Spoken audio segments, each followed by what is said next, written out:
Olha, gente, terceiro trimestre. Antes de eu falar dos conteúdos, qual foram os dois grandes conteúdos que a gente viu nesse terceiro trimestre? Roma, Roma, tá certo. E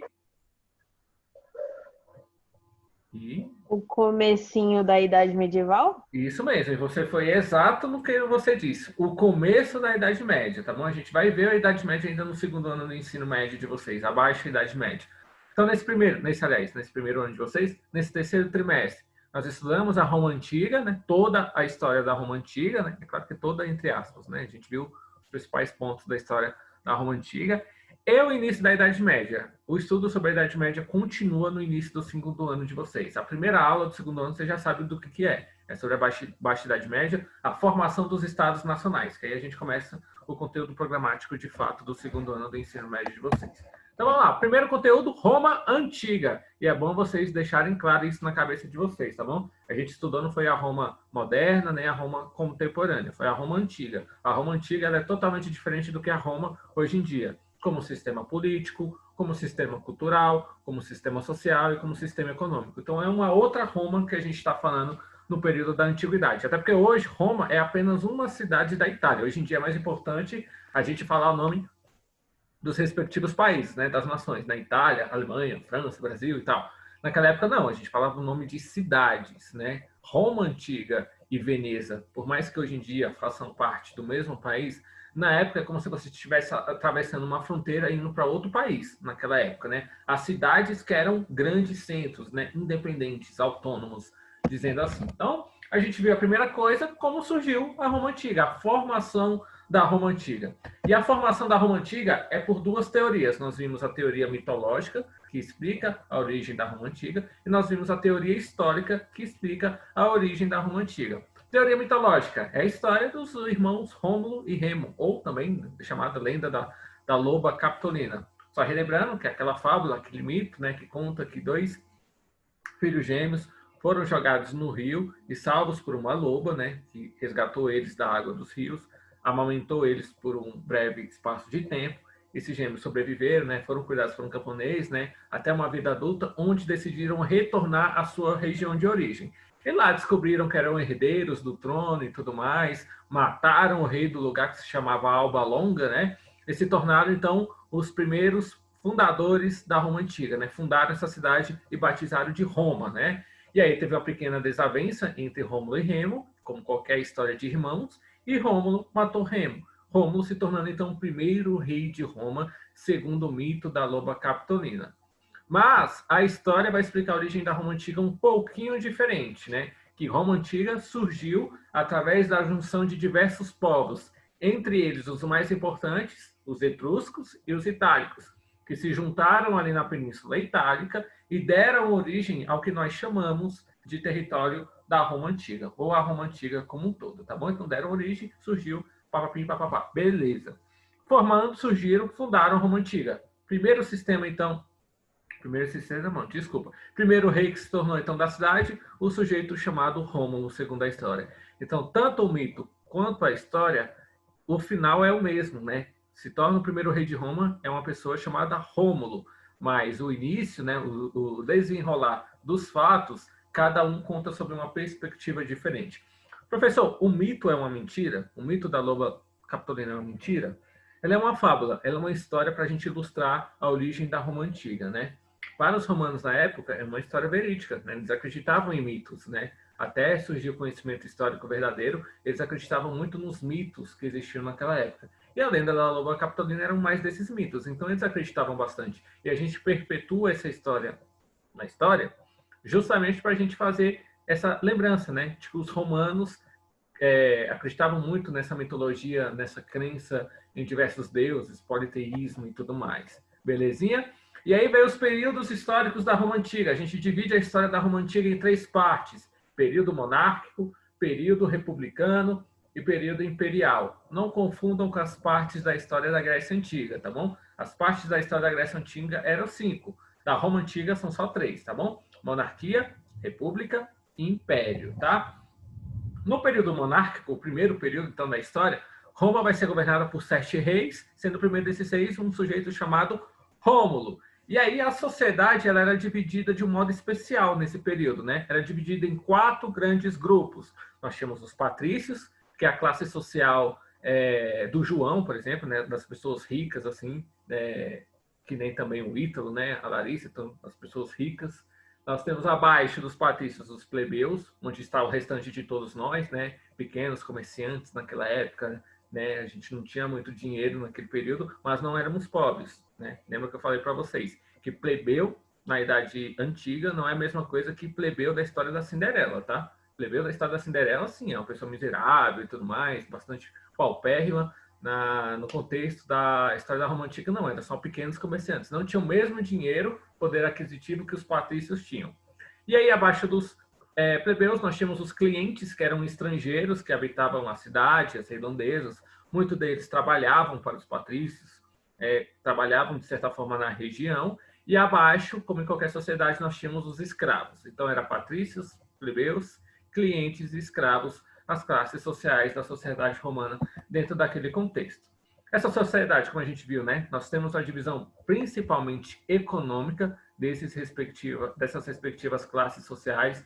Então, você plebeu, você tinha um certo poder aquisitivo, você fazer parte dos patrícios, você tinha um outro poder aquisitivo e vice-versa. Então, você tinha poder aquisitivo de acordo com a classe social que você fazia parte naquele período, né? O poder, durante o período monárquico, ficava concentrado nas mãos dos reis. Então, eram os reis que comandavam as coisas, eram os reis que mandavam e desmandavam naquele período histórico. Esse poder que vai ser diferente no período republicano. O segundo período da história da Roma Antiga, o poder pertencia ao Senado. E quem era o Senado? Eram os anciãos, as pessoas mais velhas da população dos patrícios, né? Então, eles se juntavam e formavam uma assembleia chamada de Senado, onde eles decidiam as coisas, decidiam quase todas as coisas, o que fosse melhor para a cidade dentro daquele contexto. Então, era o Senado que decidia isso, né? E é por isso que, até hoje, senadores têm que ter, no mínimo, 45 anos de idade. Sabiam dessa?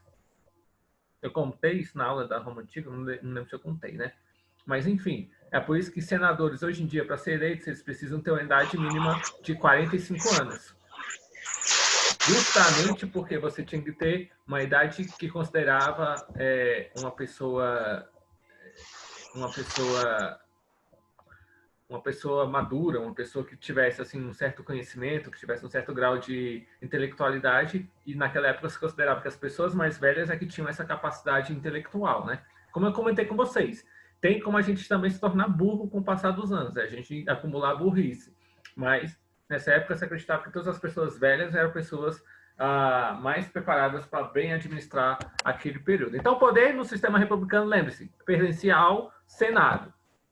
E aí, é nesse período também que nós vamos ver 2 pessoas sendo eleitas para representar os plebeus entre esses senadores, entre esses poderes, né? Os 2 tribunos da plebe, que vai ser os irmãos Graco, Tibério e Caio Graco, né? Eles vão defender muito as reformas sociais que beneficiassem cada vez mais os plebeus dentro daquele contexto social. Plebeus que não tinham muito acesso às terras, às fazendas para poder cultivar, poder montar abrigo, proteção, como era dentro daquele contexto um benefício dos patrícios. Os plebeus, então, eles vão ter essa série de reformas sociais que vão beneficiar, que os irmãos gráficos vão conceder, como reforma agrária. Então, todos os plebeus vão começar a ter acesso às terras também, dentro daquele contexto. Cada um vai ter uma moradia, um cantinho para dizer que é seu, né? Os plebeus também vão ter direito à alimentação, né? Vão ganhar lá uma certa quantidade de dinheiro ou alimentos para poder consumir e se alimentar, e não mais gerar dificuldades de sobrevivência, né? Só que os irmãos Graco vão ser perseguidos pelos patrícios justamente por essas leis que beneficiavam os plebeus. Os patrícios eram a elite que não queria que ninguém chegasse perto deles, né? Não queria que, não tem essa história de pessoas se tornarem da elite também. A elite sou eu, sozinho e tudo mais. Então, eles vão orquestrar, então, a morte dos 2 irmãos Graco. Tibério e Caio Graco vão acabar morrendo por contexto das suas reformas sociais. O Tibério ele vai ser assassinado.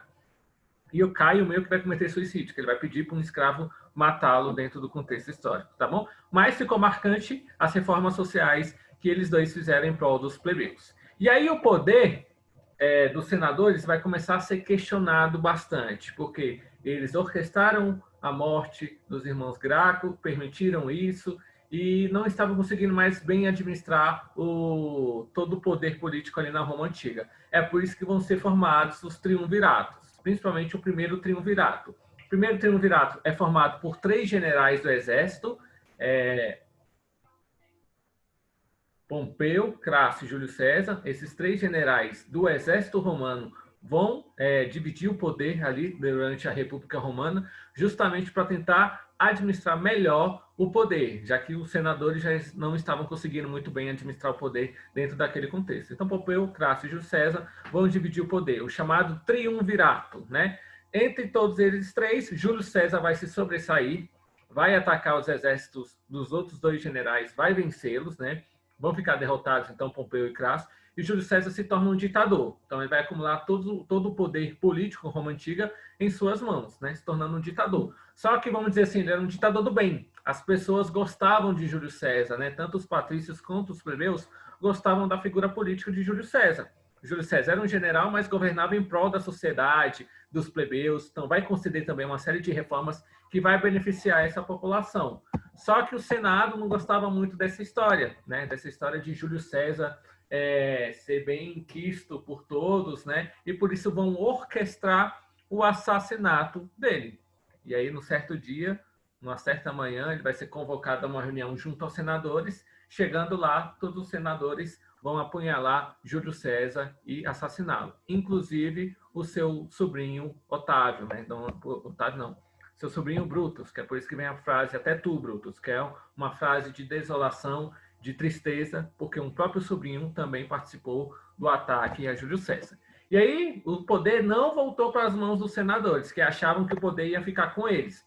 Vai ser formado um segundo triunvirato. Outros 3 generais vão disputar o poder e vão conquistar esse poder na Roma Antiga. Serão Otávio, Lépido e Marco Antônio, ou Marco Aurélio.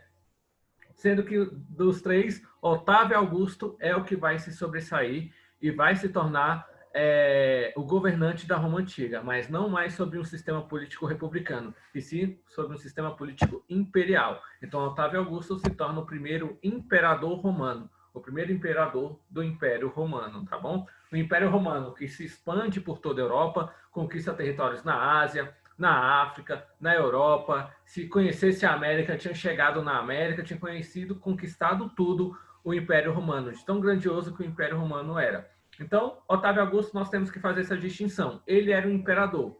Júlio César, ele não era um imperador, ele era um ditador, ele era um governador. Ele não era um imperador. Então, Júlio César, governador, Otávio Augusto, imperador. Durante o governo de Otávio Augusto, que nós vamos ter a chamada Pax Romana, um período de paz. Ele vai conseguir governar e apaziguar os ânimos na Roma Antiga. Os patrícios vão parar de brigar, os plebeus vão conquistar uma série de benefícios, né?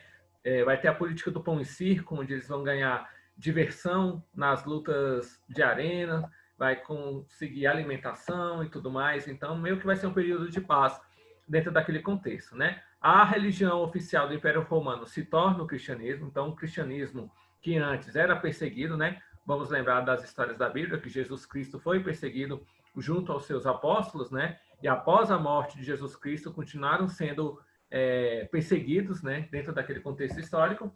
E até que vai chegar o imperador Constantino e vai tornar o cristianismo como a religião oficial do Império. A Roma Antiga abandona, então, o seu politeísmo, né? Acreditavam naqueles pagãos, naqueles deuses pagãos, e começam a acreditar num único Deus monoteísta, né? O Deus dos católicos, o Deus dos evangélicos, o Deus dos judeus, que é o mesmo Deus, tá bom? Após isso, o imperador Teodósio vai decidir, lá no século XIV, dividir o Império Romano em 2, o Império Romano no Ocidente e o Império Romano no Oriente. Por que ele vai fazer isso? Para tentar melhorar a administração política do Império. O Império era muito grande, então, para administrar, ele tinha que se desdobrar em 3, em 4, em 5, para conseguir controlar e administrar bem todo o Império Romano. Por isso que ele decide dividir. E aí, aqui em Roma, se torna a capital do Império Romano no Ocidente, e Constantinopla se torna a capital do Império Romano no Oriente. Então, o Império é dividido em 2, nessas 2 áreas de influência dentro daquele contexto. Só que, com o passar dos anos, as fronteiras começam a enfraquecer, o Império Romano começa a empobrecer, começa a perder o poder aquisitivo e alguns povos bárbaros, também chamados povos germânicos, começam a invadir o território do Império Romano. E aí nós vamos ter a queda do Império Romano no Ocidente, né? Marcando o final da Idade Antiga e o início da Idade Média. Então, se eu perguntar para vocês na prova qual é o evento histórico que marca o fim da Idade Antiga, invasão dos povos bárbaros. Qual é o evento histórico que marca o início da Idade Média? A invasão dos povos bárbaros. Entenderam? É o mesmo evento histórico. Compreenderam até aqui? Aham. Beleza. Sim. Esqueci de comentar com vocês que se vocês quiserem fazer qualquer colocação, qualquer pergunta, podem me questionar, ligar o microfone e fazer qualquer pergunta, que aqui a gente está disponível para qualquer coisinha, tá bom? Seguindo então, após Roma Antiga, nós vimos o início da Idade Média, que como nós bem vimos agora, tem o mesmo evento histórico que marca o final da Idade Antiga e o início da Idade Média. E a formação da Idade Média como é que se dá? Através da invasão dos povos bárbaros no Império Romano, né? Como a gente bem disse, né? Começando então a invasão dos povos bárbaros no Império Romano, nós temos então o início da Idade Média, que vai do século V até o século XV. E aí esses 15 anos de história, desculpa, esses 10 anos, esses 10 séculos de história, quase não sai, 1000 anos de história, né? Nós dividimos ele em duas partes para tentar melhor estudá-lo, interpretá-lo, pesquisá-lo. Né? Do século V ao século X nós chamamos de Alta Idade Média, do século X ao século XV nós chamamos de Baixa Idade Média. Alta Idade Média, Baixa Idade Média. Alta Idade Média, Baixa Idade Média. Alta Idade Média, tem que lembrar de progresso, tá bom? Baixa Idade Média, nós temos que lembrar do declínio. Então, é na Alta Idade Média que nós temos o progresso, o avanço das coisas, e é na Baixa Idade Média que nós temos o declínio das coisas dentro daquele contexto histórico da Idade Média. Então, nesse primeiro ano, né, nessa última semana de aula, nós vimos os principais eventos da Alta Idade Média. O que a gente vai deixar para o segundo ano do ensino médio é a Baixa Idade Média. E o que aconteceu na Alta Idade Média? A formação do sistema feudal, que é esse sistema próprio da Idade Média, esse sistema onde tudo gira em torno de um feudo, que principalmente eram as terras dentro daquele contexto histórico, então era a propriedade mais valorosa, vamos dizer assim, que uma pessoa poderia ter dentro daquele contexto. No sistema feudal, tudo girava em torno do feudo. E uma pessoa que era dona de um feudo se chamava senhor feudal. Aí vocês me perguntam, professor, existia senhora feudal? Vocês acham que existia? Eu acho que sim. Existia, mas como eu falo para vocês, é apenas uma exceção. Não é É apenas uma exceção, não é uma via de regra, vamos dizer assim, tá bom? Aconteciam pequenos casos, né? Mas não era o que acontecia em geral. Em geral, eram mais homens mesmo, donos de terras poderosos dentro daquele contexto, tá bom? E aí nós temos a divisão da sociedade feudal, nós vimos, né? Dividida em clero, nobreza, camponeses e servos, e em menor número, mas existiam os escravos, né? Eles não existiam tão relevantes quanto era no período da Roma Antiga, mas existiam sim dentro do contexto, né? Muitos reis e rainhas, então, governavam aquele período histórico, às vezes utilizando da mão de obra escrava também, só que isso era em menor parte, porque os camponeses já trabalhavam para o senhor feudal. Então, por isso que o número de escravos era bastante irrisório dentro daquele contexto, né? E finalizando, então, esse estudo da Idade Média que a gente viu no início, né?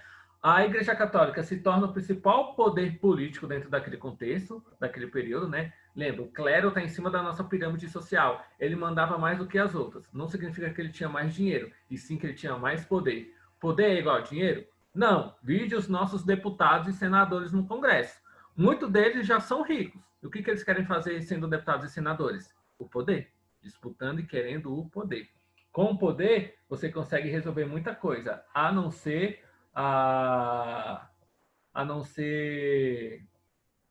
como é que se fala?